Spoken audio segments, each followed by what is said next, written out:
Assalamualaikum warahmatullahi wabarakatuh. Kembali lagi dengan saya Muhammad Suwan Fadil di ASN Hypes. Gimana kabarnya nih semuanya? Semoga kita dalam keadaan sehat selalu dan juga selalu sehat. Nah, jurnal yang kedua kali ini atau learning journal kita kali ini akan membahas tentang aneka, di mana A-nya itu adalah akuntabilitas, N-nya nasionalisme, E-nya etika publik, K-nya kualitas mutu, dan A terakhir yaitu adalah anti korupsi. Nah, di mana susunan atau akronim dari aneka ini akan membentuk sebuah harapan-harapan untuk ASN atau PNS di masa mendatangnya gitu ya. So, without further ado, langsung aja kita bahas tentang aneka. Oke, nilai aneka yang pertama. Jadi nilai aneka yang pertama itu adalah akuntabilitasnya. Nah, sering banget nih kita dengar kata yang namanya akuntabilitas, ya nggak sih? Nah, paling apa ya, hubungannya biasanya, lu akuntabel banget sih gitu ya, atau lu akuntan ya. Nah, itu tuh sebenarnya apa sih akuntabilitas tuh? Nah, susah banget mahamin yang namanya akuntabilitas kalau misalkan kita emang belum tahu gitu ya. Sebenarnya easy aja gitu, bagaimana kita memahami akuntabilitas ke depannya gitu ya. Nah, dalam banyak hal kata akuntabilitas sering disamaratakan dengan yang namanya responsibilitas gitu ya. Nah, sebenarnya itu hal yang beda, di mana akuntabilitas adalah proses yang telah tercapai setelah kita memenuhi faktor-faktor responsibilitas. Nah, kalau misalkan responsibilitas adalah kewajiban untuk bertanggung jawab, sedangkan akuntabilitasnya sendiri itu adalah kewajiban pertanggungjawaban. Jadi laporan atau misalnya ada laporan yang bilang laporan yang akuntabel gitu ya, atau accountability gitu ya. Nah, di mana laporan ini itu dapat dipertanggungjawabkan. Jadi pastinya yang membuat laporan tersebut itu siap untuk responsibel atau bertanggung jawab. Jadi responsibilitas adalah langkah awal untuk menuju ke akuntabilitas. Nah, akuntabilitas juga merujuk pada kewajiban setiap individu, kelompok, atau institusi untuk memenuhi tanggung jawab yang menjadi amanahnya pastinya. Nah, adapun peraturan yang adapun peraturan di Indonesia yang mengatur tentang akuntabilitas itu terdapat dalam Peraturan Pemerintah Nomor 53 Tahun 2010 tentang Disiplin Pegawai Negeri Sipil. Nah, terus apa sih kalau misalkan kita kritis ya, terus apa sih pentingnya akuntabilitas bagi seorang PNS gitu kan? Nah, adapun PNS itu ya, itu kan menjadi kebiasaan jalan ini. Oke. Terus apa sih pentingnya akuntabilitas bagi seorang PNS? Pastinya dong, PNS kan pegawai negeri sipil, di mana kegiatannya adalah melayani gitu kan. Pastinya kalau misalkan seorang PNS itu tidak akuntabel, atau tidak tidak adanya kewajiban dalam pertanggungjawaban, itu pastinya trusted atau kredibilitasnya itu dipertanyakan gitu loh.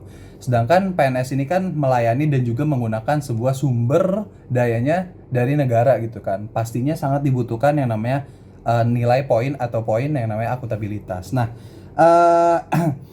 apa sih harapan ASN ini atau calon ASN itu dalam memenuhi atau memiliki sifat atau nilai-nilai atau poin-poin yang namanya akuntabilitas ini? Adapun diharapkan semua ASN tuh bisa memiliki nilai akuntabel tersebut ya, sehingga dalam menjalankan amanahnya mereka dapat dipercaya ataupun dapat mampu mengambil pilihan yang tepat pastinya nih, antara baik benar maupun salah gitu ya, ataupun baik kepentingan publik ataupun kepentingan pribadi, baik kepentingan kelompok ataupun kepentingan masyarakat umum gitu kan. Jadi ada responsibilitas atau akuntabilitas dari hal tersebut gitu loh. Nah, yang kedua, memiliki pemahaman dan kesadaran untuk menghindari dan mencegah keterlibatan PNS dalam politik praktis pastinya.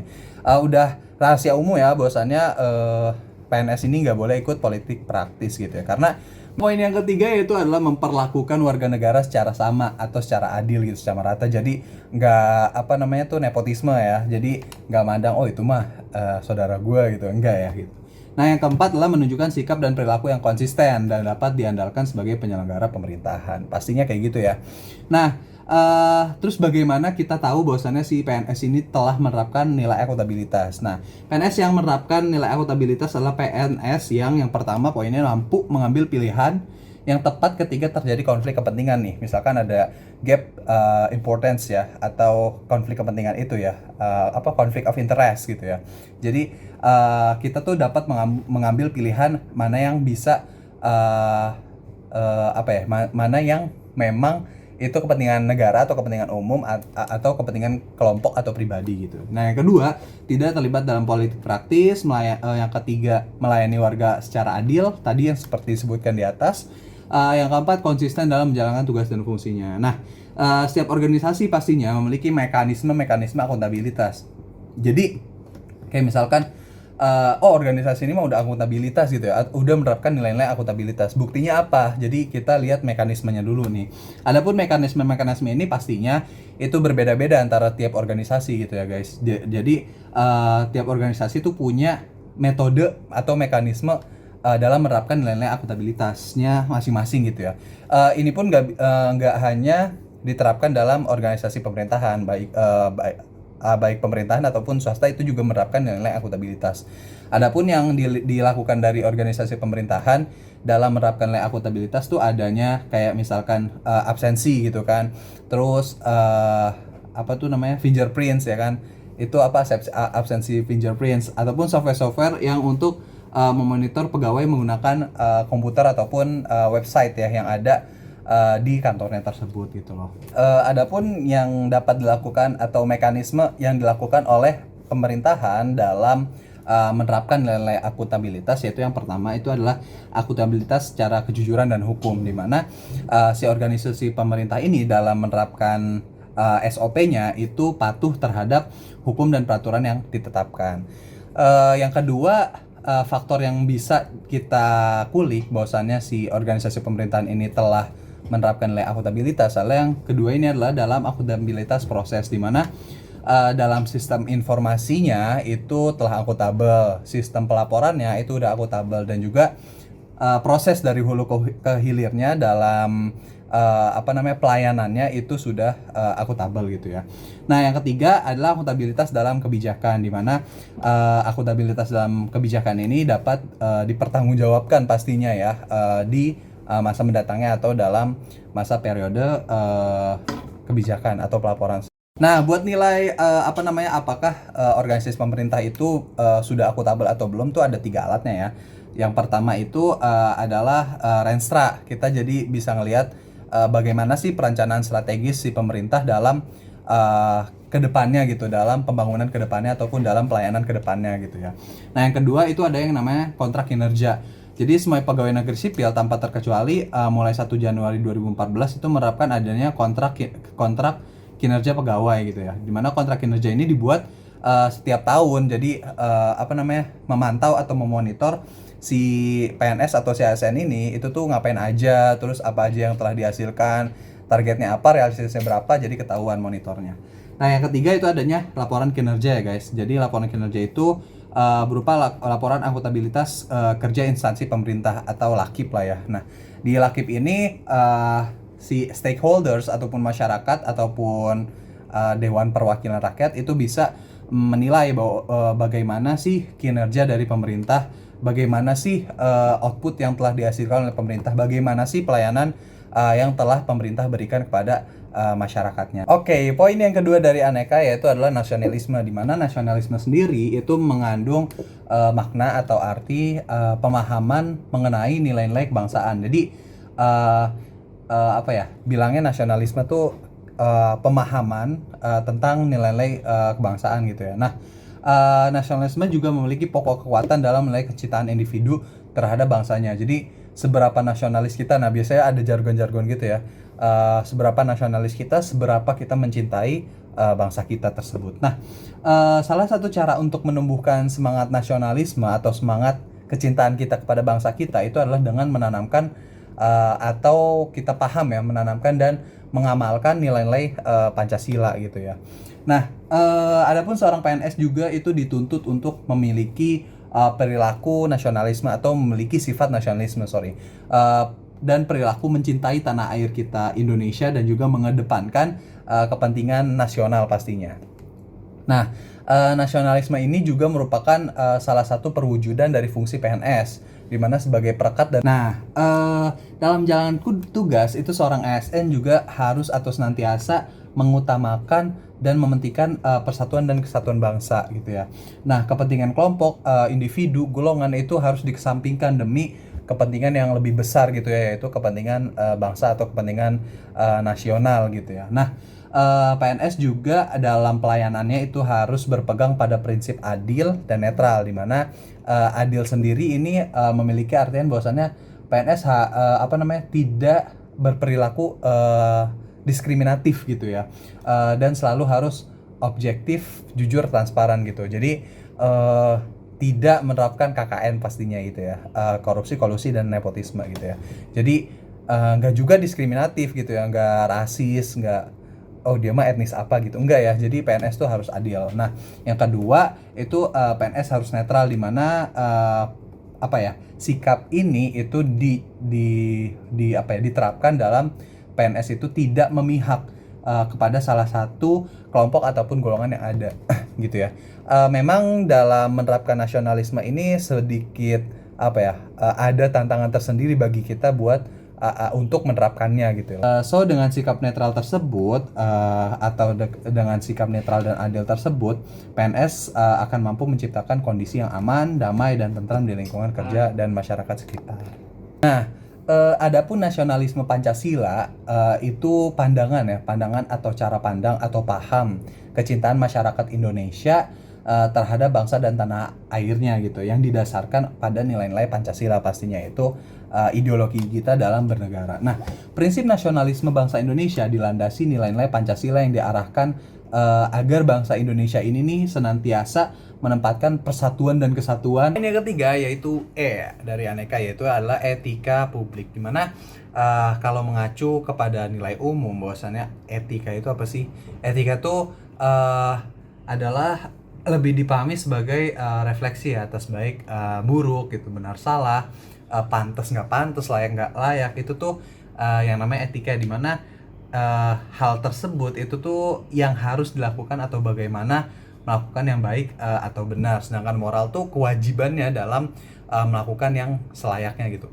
Kayak misalkan kayak gini, lu nggak bermoral banget sih. Nah, itu tuh nggak bermoral. Moral tuh maksudnya tidak ada kewajiban bagi dirinya yang tadi disebut itu tuh untuk melaksanakan yang selayaknya atau sepantasnya gitu ya. Nah, sedangkan kalau misalkan kita kita gabungkan antara etika dengan publik gitu, atau masyarakat umumnya. Nah, kalau misalkan kita gabungkan etika dengan publik, akan menghasilkan definisi di mana refleksi tentang standar atau norma yang menentukan baik atau buruk, benar atau salah, layak atau tidak layak, suatu perilaku, tindakan, dan keputusan untuk mengarahkan kebijakan publik dalam rangka menjalankan tanggung jawab pelayanan publik. Publik sendiri yaitu adalah refleksi tentang standar atau norma yang menentukan baik atau buruk, benar atau salah, layak atau tidak layak, sebuah perilaku atau tindakan atau keputusan untuk mengarahkan kebijakan publik ya, dalam rangka menjalankan tanggung jawab pelayanan publik. Jadi etika publik bagaimana si ASN ini tadi dalam perilaku, tindakan, serta keputusan itu tuh mengarah atau bertanggung jawab atau menjalankan tanggung jawab sebagai pelayan publik gitu ya. Etika berkaitan dengan keseharian ASN dalam mengemban tugasnya. Bahkan diperlukan etika yang sesuai agar ASN tertib dan disiplin dalam berperilaku. Oleh karena itu dibuatkan namanya kode etik bagi ASN sebagai dasar berperilaku. Nah, kode etik ini ialah aturan-aturan pastinya yang mengatur tingkah laku dalam suatu kelompok khusus. Sudut pandangnya hanya ditujukan pada hal-hal prinsip dalam bentuk ketentuan-ketentuan tertulis tersebut gitu. Nah, adapun kode etik profesi dimaksudkan untuk mengatur tingkah laku atau etika suatu kelompok khusus dalam masyarakat melalui ketentuan-ketentuan tertulis yang diharapkan dapat dipegang teguh oleh sekelompok profesional tertentu. Nah, kita juga sering banget ngedengar namanya kode etik PNS ataupun kode etik sebuah profesi gitu ya. Nah, di situ kode etik dokter misalkan gitu ya. Nah, disitulah seorang profesi ataupun seorang PNS itu tuh diatur dalam kode etik tersebut, bagaimana dia berperilaku, bagaimana dia bertingkah, bagaimana dia mengambil sebuah tindakan, bagaimana dia juga mengambil sebuah keputusan. Itu tuh ada namanya kode etiknya gitu loh. Kalau di PNS kode etik PNS, kode di profesi itu namanya kode etik profesi tersebut gitu. Ada juga kode etik PNS lainnya itu dalam menjaga kerahasiaan yang menyangkut kebijakan negara, terus juga menggunakan kekayaan atau barang milik negara itu secara bertanggung jawab, terus juga menjaga agar tidak terjadi konflik kepentingan atau konflik of interest, terus juga memberikan informasi secara benar dan tidak menyesatkan kepada pihak lain. Atau no hoax club lah gitu ya. Tidak juga menyalahgunakan informasi internegara, tugas, status kekuasaan dan jabatannya untuk mendapatkan atau mencari keuntungan manfaat bagi diri sendiri gitu pokoknya. Jadi ASN tuh ada kode etik tersendiri gitu ya. Nah, hal lainnya juga kita harus memegang teguh nilai dasar ASN dan selalu menjaga reputasi dan integritas ASN pastinya, dan melaksanakan ketentuan peraturan perundang-undangan mengenai disiplin pegawai PNS gitu ya, pegawai negeri sipil gitu. Jadi itu hanya beberapa dari kode etik PNS gitu ya guys. Intinya tadi kita dalam bersikap, berperilaku, mengambil keputusan yang menghasilkan sebuah kebijakan itu harus dapat dipertanggungjawabkan, dan juga kepentingannya itu harus berdasarkan dengan kepentingan negara atau bangsa. Nah, kita balik lagi ke nilai yang keempat dari aneka, yaitu adalah K ya, komitmen mutu. Dimana kalau misalkan kita lihat dari susunannya, itu komitmen dengan mutu adalah bagaimana pelayanan si ASN tersebut itu berkomitmen pada sebuah mutu gitu. Jadi nggak abal-abal lah ya kasarnya. Jadi komitmen mutu tuh seperti itu guys. Jadi bagaimana pelayanan kita itu berkomitmen pada mutu tersebut. Adapun komitmen mutu dalam definisi secara ilmiahnya merupakan pemahaman konsep mengenai efektivitas, efisiensi, inovasi, dan mutu penyelenggaraan pemerintah. Jadi bagaimana 4 faktor tersebut itu tuh terrealisasi dalam pelayanannya, sehingga bisa dibilang bahwasannya pelayanan pemerintah itu atau pelayanan si ASN tersebut itu berkomit atau komitmen pada sebuah mutu dalam 4 tadi, yaitu efektivitas, efisiensi, inovasi, dan juga mutu itu tersebut. Nah, kalau kita kulik bagaimana sih efektivitas dan efisien tersebut sehingga pelayanan CSN tersebut atau sebuah organisasi itu tuh berkomitmen pada sebuah mutu gitu ya. Nah, efektivitas itu merupakan sejauh mana sebuah organisasi dapat mencapai tujuan yang ditetapkan, atau kita bilang do the right things gitu ya kalau dalam ilmu manajemen. Dan sementara efisien tersebut merupakan jumlah sumber daya yang digunakan untuk mencapai tujuan organisasi, atau do things right gitu ya. Dari kedua elemen tersebut, baik efektivitas atau efisien, kita bisa tahu ya, atau bisa menyimpulkan bahwasannya karakteristik utama yang dijadikan dasar untuk mengukur tingkat efektivitas itu adalah ketercapaian target yang telah direncanakan, dan efisien sendiri itu adalah sebagaimana sebagaimana kita menghemat biaya, waktu, tenaga, atau sumber daya lainnya dalam pelayanan tersebut gitu ya. Jadi rada sebuah challenge tersendiri ya, bahwasannya kita memadukan penghematan biaya, pikiran, tenaga ataupun waktu dengan ketercapaian target yang telah direncanakan, sehingga bisa match, maka pelayanan ASN tersebut itu dapat kita bilang itu berkomitmen pada. Nah, 2 unsur lagi dari komitmen mutu yaitu adalah inovasi dan mutu itu sendiri. Nah, inovasi itu muncul karena adanya dorongan kebutuhan organisasi atau perusahaan untuk beradaptasi dengan tuntutan perubahan yang terjadi di sekitarnya. Jadi bagaimana sih sebuah organisasi itu tuh menghasilkan inovasi baru karena tuntutan ataupun dorongan ya, perubahan yang terjadi atau stakeholders minta gitu, atau yang rakyat inginkan gitu. Unsur yang keempat yaitu adalah mutu. Mutu itu sendiri, yang dimana mutu ini merupakan suatu kondisi dinamis ya, dinamis jadi nggak statis, dimana berkaitan dengan produk, jasa, manusia, proses ataupun output ya, yang sesuai atau bahkan melebihi harapan dari konsumen atau stakeholders itu sendiri. Jadi yang dimaksud dalam komitmen mutu tuh efektivitas dan efisien,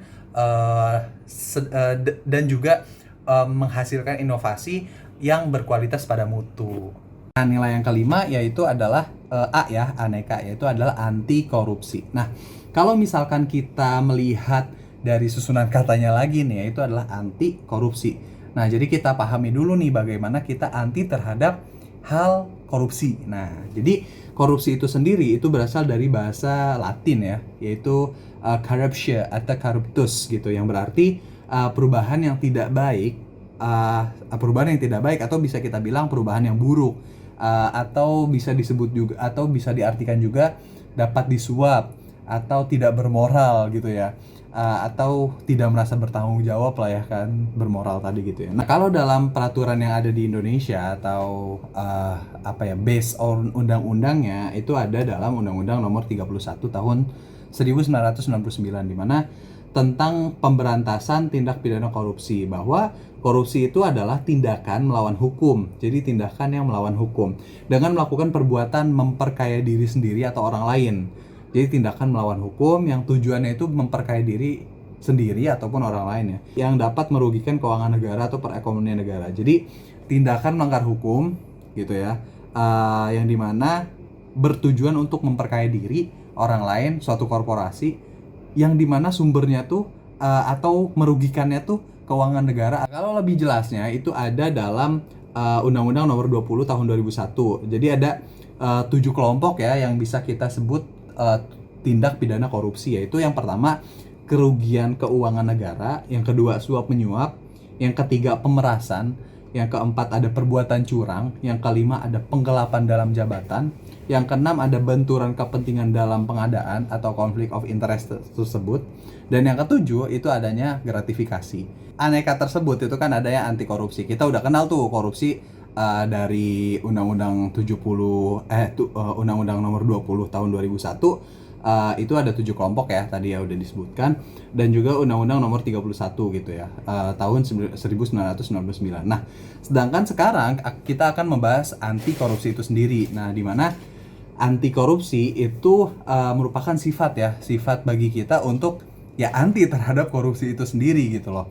Nah, di mana harapan dari Latsar ini ataupun harapan pada ASN, harapan rakyat untuk ASN itu adalah dapat menjalankan peran strategis dalam organisasi yang dimana anti korupsi tersebut gitu loh. Yang pertama yang bisa kita lakukan sebagai ASN adalah menjadi jembatan masa depan kesuksesan organisasi, dimana mereka itu adalah menjadi kumpulan orang yang selalu terdepan untuk memastikan tujuan organisasi tercapai tanpa harus melaksanakan corruption atau corruptus tadi gitu ya, atau korupsi ya, atau 7 tindakan yang disebutkan dalam UU Nomor 20 Tahun 2001.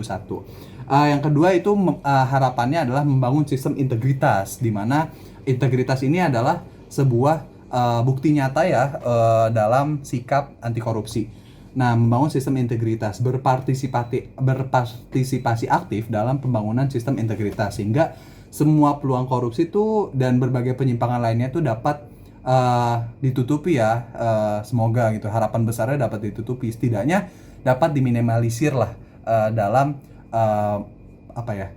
penyimpangan atau menimbulkan tindakan korupsi tadi itu tuh dapat diminimalisir. Yang ketiga yaitu adalah mempengaruhi orang lain, kita menjadi agent of change gitu ya, khususnya mitra kerja untuk berintegritas tinggi, khususnya seperti ada tender gitu kan, itu tuh kita menjunjung tinggi integritas bagi tiap-tiap perusahaan yang ingin melaksanakan atau mengajukan tender tersebut gitu loh.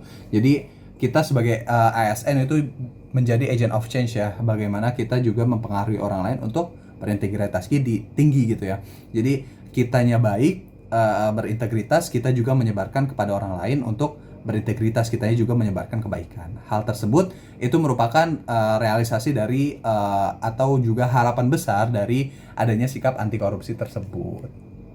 Akuntabilitas itu memiliki indikator yang pertama ada tanggung jawab, integritas, keadilan, keseimbangan, konsisten, transparan, jujur, kepercayaan, dan juga kejelasan.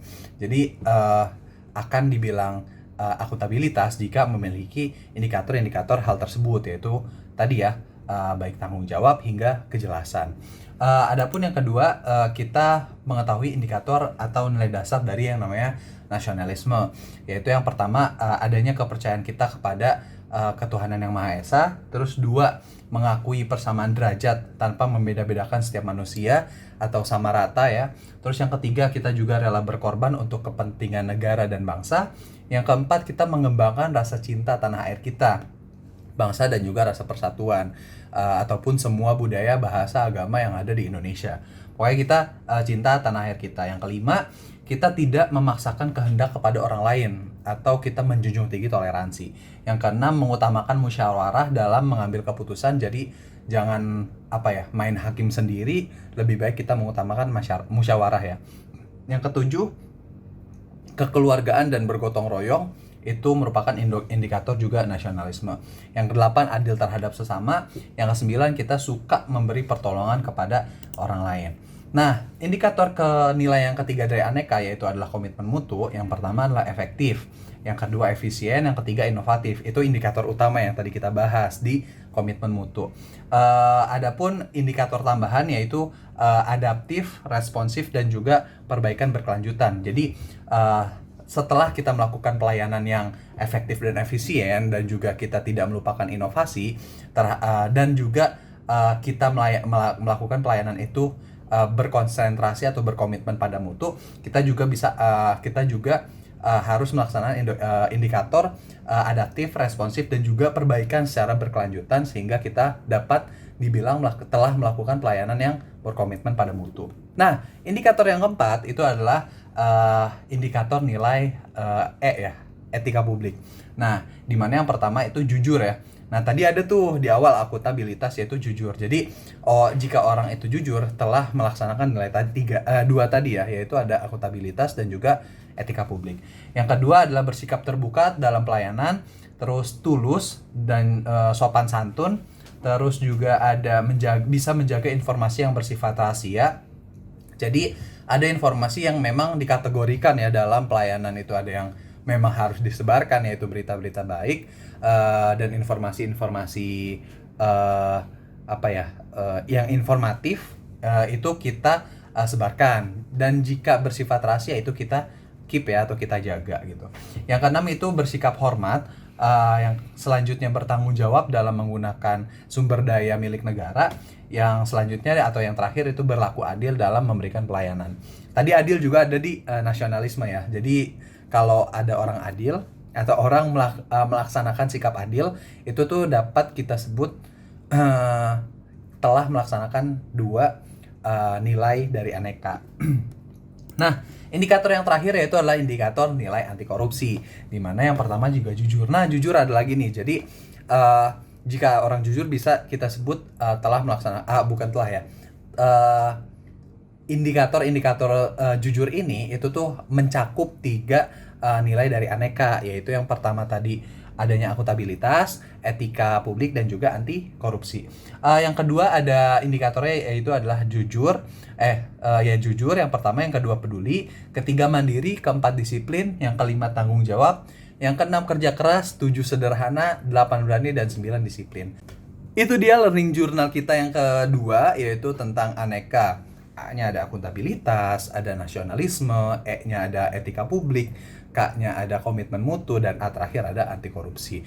Dan juga kita telah membahas indikator-indikator apa saja sih dalam setiap nilai dalam Aneka atau learning journal kita kali ini. Nah, semoga kita ke depannya bisa menjadi ASN yang dapat mengamalkan nilai-nilai dari Aneka, dan juga indikator setidaknya minimal 3 lah ya dari setiap nilai-nilai di Aneka tersebut itu dapat kita terapkan dalam lingkungan pekerjaan kita ataupun menjadi pribadi kita yang lebih baik. Semoga kita kedepannya bisa menjadi lebih baik dan juga bisa terus mengamalkan hal-hal yang kita telah pelajari. So see you soon, thanks for watching and wassalamualaikum warahmatullahi wabarakatuh. ASN Hypes.